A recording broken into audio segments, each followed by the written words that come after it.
Hello, I'm Stephanie Joel, and this is a continuation of the CTC Campus Fellowship career training that has been ongoing for a few weeks. We'll be discussing the foundations of a career shift, three major mistakes students make that you'd want to avoid, and three aspects of your career that you need to understand and engage to make the most of career opportunities that you have. So, the first thing to think about is your career mindset built for the past or for the future? And when I say future, I'm not just talking about like the physical future or the future in time. How do you think about work and learning? How are you thinking about your journey? There is a future ahead of you on earth, and there's a future after time. So, is the way you are working going to secure your future after you're no longer on earth? Is the way you're working also going to make you relevant even when things have changed? Work operates in a context. You're not just working, there's an environment that makes that work relevant. So, as the world is changing, as time is passing on, what was relevant before might not be relevant tomorrow. Either the tools change, or is the same tool solving different problems, or is new problems requiring new tools, or new problems requiring old tools but used in a different way. So, not to digress too much, my emphasis here is that you, I want you to think about your career. You need to think about how you are thinking about your career. So where did you get your mindset from? How you're thinking now? Some of you just think, okay, read, go to class, pass my exams, get a good result, and I'll get a job. Who told you it operates like that? Have you tested it? Have you tried to find out if things are still working that way? So that's one of the ways, things I want you to think about. So a career, according to the dictionary, is an occupation taken for a significant period of a person's life with opportunities for progress. So it's not static. You can actually grow through it. So work is any activity involving spiritual, mental, or physical effort. Of course, this is my own definition because spiritual wasn't in the dictionary, but given the context we're discussing, I added that. Okay. And then learning is acquiring knowledge or skills through revelation, study, experience, or teaching. Now, what are the mistakes you should avoid as a student? There are more mistakes, but these are major mistakes that students make. One, not learning beyond the classroom. Many times, students just focus on grades, go to class, understand the notes, pass the exam, get this certificate with the first class. Of course, having a first class is good, but understand that those grades do not automatically translate to knowledge. It doesn't mean you know what you're doing. It doesn't mean you really have the knowledge. Now, by having the knowledge, I'm referring to having the knowledge that the workplace needs. So you need to understand that grades are not knowledge. The fact that you have good grades doesn't mean you have the knowledge required to perform excellently and progress in the roles that you intend to function. I've said this before that there's a wider context. So we have doctors because they are hospitals, and there are people who have health challenges in those hospitals. We have an educational system because there are children who need to be taught.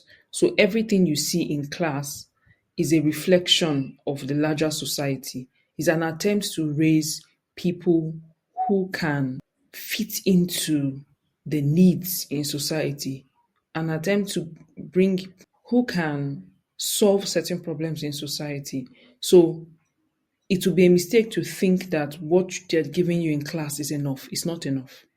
Okay, the second thing is mistake is not perfecting relevant skills, of which that's connected to what I just said.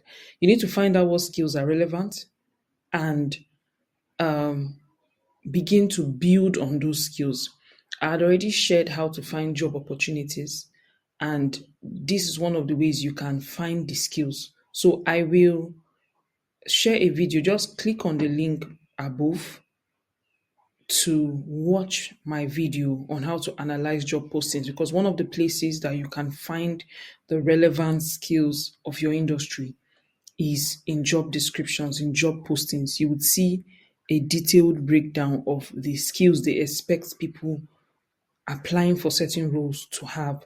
So I would do a more detailed video on how to analyze job postings to get insight into what's happening in your industry. Secondly, waiting to finish school before job hunting. So another mistake graduates make is waiting to finish school before job hunting.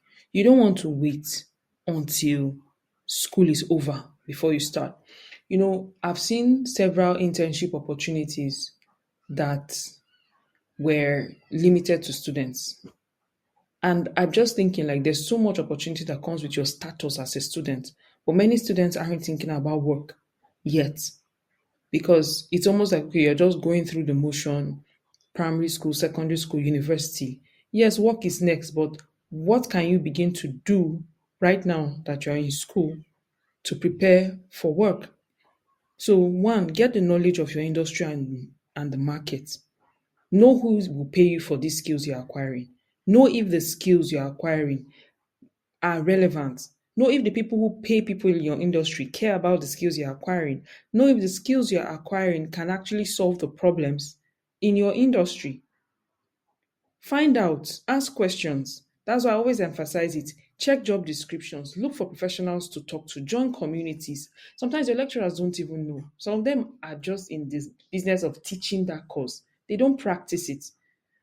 Find people who are professionals in that area or people who are business people in that area, because many times, if you have a field, you have people who are into the business of the field and people who are into the career or the profession of the field. So, for example, you could have someone who is an engineer, a civil engineer, and he probably works with the federal government, or is just practicing as a civil engineer as maybe with a company and growing through the ranks. Then you could have another person who's a civil engineer, but he goes into supply.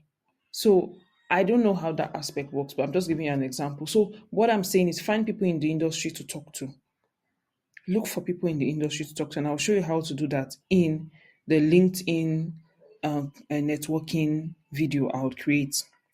The next mistake is not finding communities related to your course or thinking that you must practice what you study. So I've covered the second point, I won't go over it.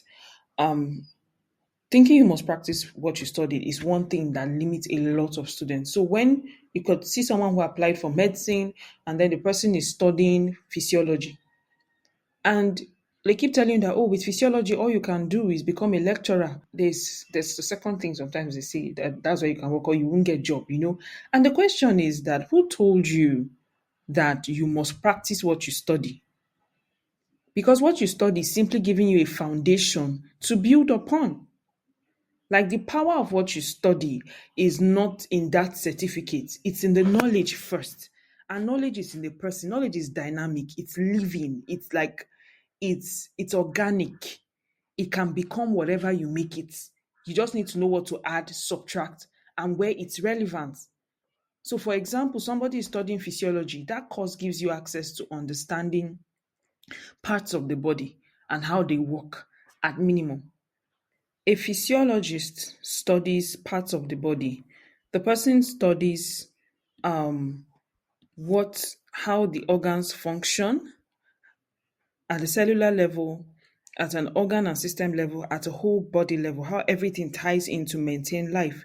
They study how the body maintains a stable internal environment through things like regulating temperature, blood sugar, pH. They study how the body adapts to changes in the environment, such as exercise, altitude, diseases. Now, do you know how much you can do with these things I just mentioned? You can literally focus on an organ and Just begin to, for example, create content around that organ. Do some research, talk with doctors, interview them. Just keep putting out stuff on maybe a blog, on Medium. See, get going first. For example, so now you are solving an information need. Okay, do some extra research. What is going on in that industry? What's going on with Nigerians' hearts, Africans' hearts, people's hearts? What are the latest statistics? And how can you do something about it? So the thing is, find a relationship between what you're learning and a problem in society. And why I'm saying this is even for someone to think both within and without, because that I say you must not practice what you study does not mean you shouldn't practice what you study. If you're interested in it, if there was something around that area that made you desire the course, then find a way to provide value. Find the problems people are facing in that area and solve it. But the thing is, if you don't want to be there, nothing stops you from switching paths. And I will still talk about switching career paths because you don't have to stay in the path the government gave you or your school gave you. Because I know sometimes people apply for one course and they don't get admission, or they are qualified, they have everything, but for some reason they give them another course. One major part of switching paths is not just acquiring the knowledge and learning, it's actually finding out the skills in demand and seeing if there are other informal or even formal, but outside your school system, ways, learning opportunities out there. So sometimes there are online courses, there are cohorts, organizations train people, they do skill development because the same way you're looking for companies to work in, organizations are looking for people to work with them. But it's just that sometimes these opportunities are not within your current network. You don't know who, people around you aren't talking about it. So you need to find the communities having those conversations and engage with them. The last part is defining yourself prematurely and ignorantly. So a lot of times people say, oh, this is what I'm doing. So I'm a CEO, I'm a social innovator.